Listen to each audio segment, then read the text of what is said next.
Les Lusitaniens étaient un groupe ethnique ancien qui habitait les régions qui comprennent aujourd'hui la majeure partie du centre du Portugal et de l'ouest de l'Espagne.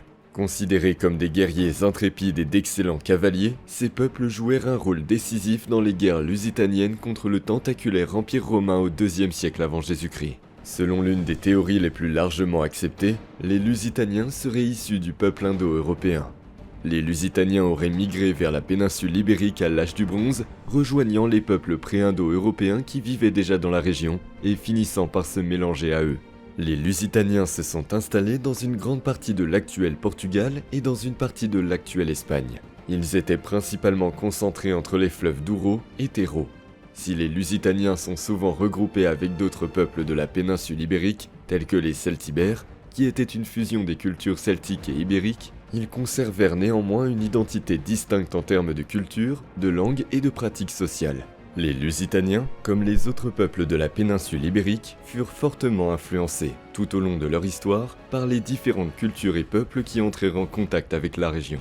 À partir de 1100 avant Jésus-Christ, les Phéniciens établirent des colonies dans la péninsule ibérique.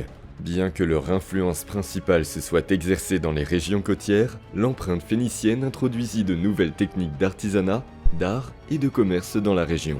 Les Grecs établirent également des colonies dans la péninsule ibérique, principalement le long de la côte méditerranéenne, et apportèrent des éléments de leur culture, de leur art et de leurs pratiques agricoles. Les Lusitaniens assimilèrent et absorbèrent les principaux éléments culturels des autres peuples dans leur propre culture. L'idiomé lusitanien fait partie du groupe des langues paléo-hispaniques. Des inscriptions lusitaniennes ont été retrouvées dans des fouilles archéologiques, mais leur compréhension et leur traduction exacte font encore l'objet d'études et de débats. Certains linguistes considèrent le lusitanien comme une langue celtique, tandis que d'autres y voient une langue indo-européenne distincte. Comme pour les autres peuples pré-romains de la péninsule ibérique, la religion des Lusitaniens était profondément ancrée dans les traditions animistes et les cultes de la nature. Les Lusitaniens vénéraient diverses divinités locales, dont beaucoup étaient liées à des éléments naturels, tels que les montagnes, les rivières et les forêts. Les sacrifices, y compris les sacrifices humains, faisaient partie des rituels religieux. Ils pouvaient avoir pour but d'apaiser les dieux, de demander leur protection ou d'assurer une bonne récolte. Bien que la romanisation de la péninsule ait fini par introduire le panthéon romain et d'autres pratiques religieuses, les Lusitaniens conservèrent longtemps leurs propres croyances et divinités. Souvent, les dieux romains étaient simplement syncrétisés avec les divinités locales, formant une forme hybride de culte. La société lusitanienne était largement tribale, composée de plusieurs tribus ou clans qui peuplaient différentes régions. Chacun avait ses propres chefs et les alliances entre elles étaient fréquentes, surtout en période de conflit. Les élites ou les chefs de tribu jouaient un rôle crucial dans la politique, la guerre et les rituels religieux. La plupart des Lusitaniens vivaient dans des hameaux fortifiés appelés castros. Ceux-ci étaient généralement situés dans des collines ou des élévations, ce qui leur conférait une position défensive. La vie quotidienne était axée sur l'agriculture. Ils cultivaient des céréales, des légumes et des fruits, et élevaient du bétail, principalement des moutons et des chèvres. La situation géographique des Lusitaniens, entre l'Atlantique et l'intérieur de la péninsule ibérique, fit d'eux des intermédiaires naturels sur les routes commerciales. Ils échangeaient les produits locaux tels que la laine, les peaux et les métaux contre des articles de luxe et des biens produits par les civilisations méditerranéennes, tels que la poterie, le vin et l'huile d'olive.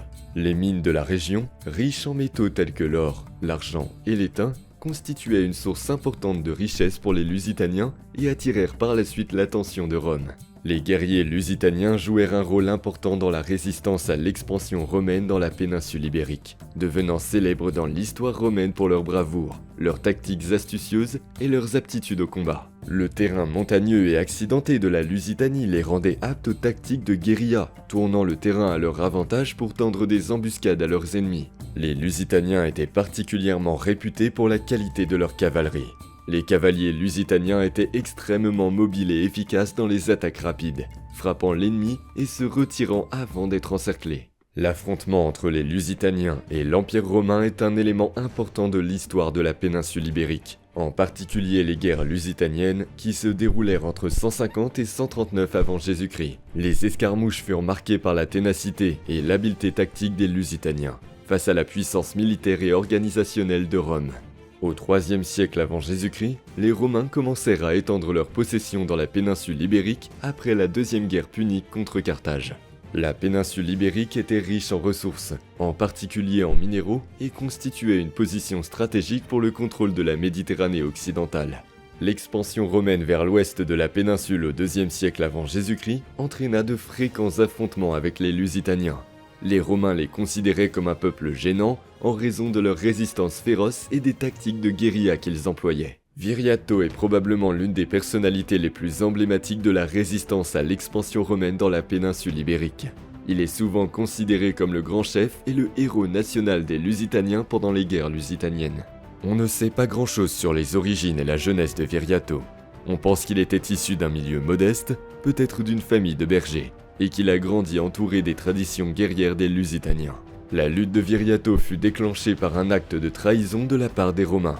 En 150 avant Jésus-Christ, un accord fut conclu entre les Lusitaniens et le préteur romain Servius Sulpicius Galba, qui avait promis des terres aux Lusitaniens, mais qui, au lieu de cela, avait pris au piège et massacré un grand nombre d'entre eux.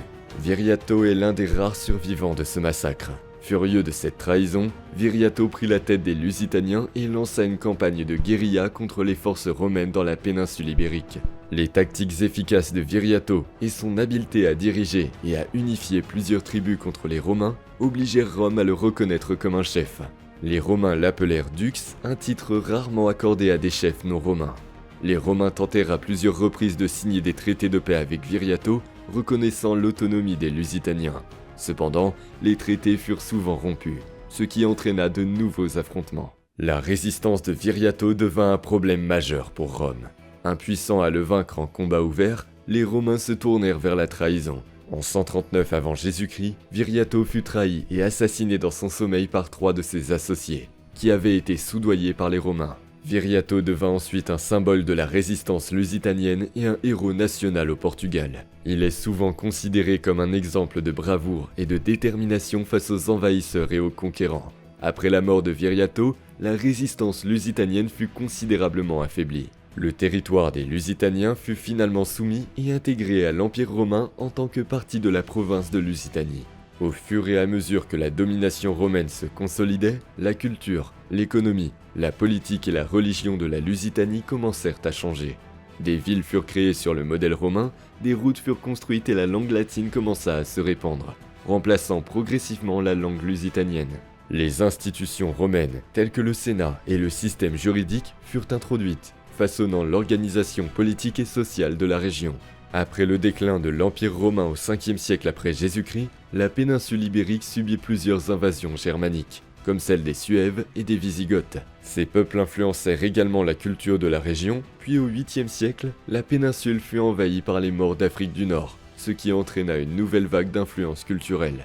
Bien que les Lusitaniens, en tant que groupe distinct, avaient été intégrés dans la tapisserie culturelle de l'Empire romain et des royaumes qui se sont ensuite installés dans la péninsule ibérique, leur héritage et leur influence se font encore sentir. La Lusitanie, nom de la province romaine qui englobait une grande partie du territoire lusitanien, est toujours poétiquement mentionné pour désigner le Portugal, et des éléments de la culture et de l'identité lusitanienne continuent d'être célébrés dans les traditions portugaises.